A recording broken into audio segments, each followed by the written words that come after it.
Welcome to This Explainer. Today, we're diving into the incredibly fascinating 50-year career of Dennis Skinner.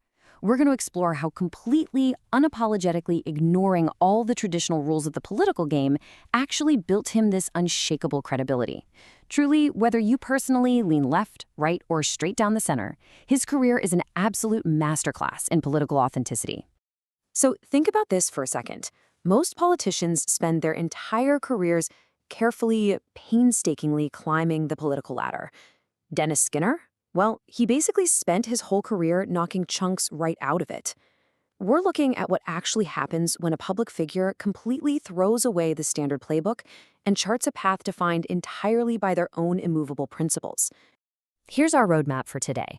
We'll be hitting 5 key areas: the Beast of Bolsover, the value of consistency, a different incentive structure, a living political timeline, and finally the power of authenticity. Let's get right into it. Section 1.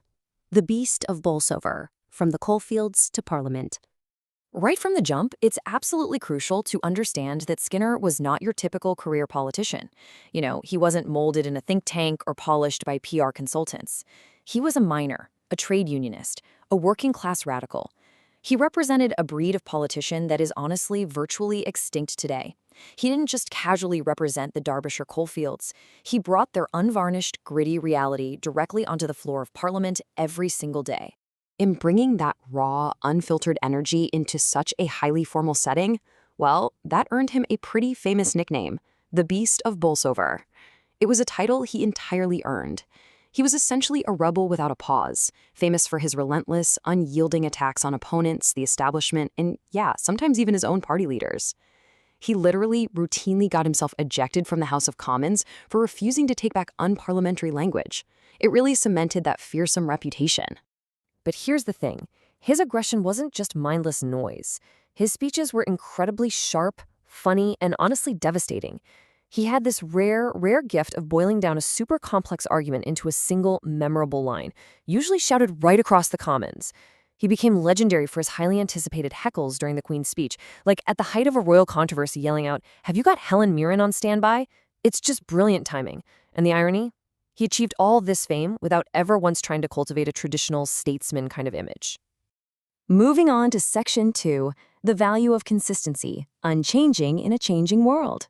Because beneath that really loud, aggressive persona was his most defining political trait: absolute consistency. 50 years. From 1970 to 2019, Skinner barely changed at all. I mean, think about how rare that is. In an arena full of people who are constantly reinventing themselves just to match the latest polling data, the guy who walked into Parliament in 1970 was the exact same guy who left it in 2019. While Britain transformed drastically over those 5 decades, his core pillars were just set in stone: class, power, organized labor, and economic inequality. For him, these weren't just convenient talking points. They were his foundation, and he absolutely refused to compromise on a single one of them, no matter which way the political winds were blowing. Now, as you might guess, this level of stubborn consistency came at a pretty steep cost. He never became a cabinet minister. He never led a faction to power.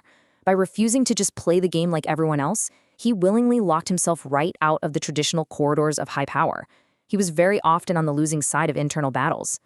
But he essentially traded that traditional advancement for something far more valuable in the long run: unshakable credibility. The massive reward for all that stubbornness was that voters knew exactly what they were getting. Even when his specific brand of politics seemed a bit outdated to some folks, ordinary people could just sense that he genuinely believed every single word he said. Okay, Section 3, a different incentive structure, the mechanics of an outlier. So, how did he manage to survive, let alone thrive like this? Well, every environment has an incentive structure, basically a system of rewards and punishments that shapes how people act. The reason Skinner is such an amazing, objective case study is that he was almost entirely immune to the standard rewards that motivate modern politicians. Just look at the contrast. While a modern politician seeks advancement, Skinner sought influence. While others are desperately seeking universal approval, Skinner actually seemed to love getting disapproval, as long as it came from the people he considered the right targets. He measured his success entirely differently. Not by promotions, but by having open contempt for passing fashions and remaining completely true to his original worldview. Section 4. A living political timeline. Half a century of transformation?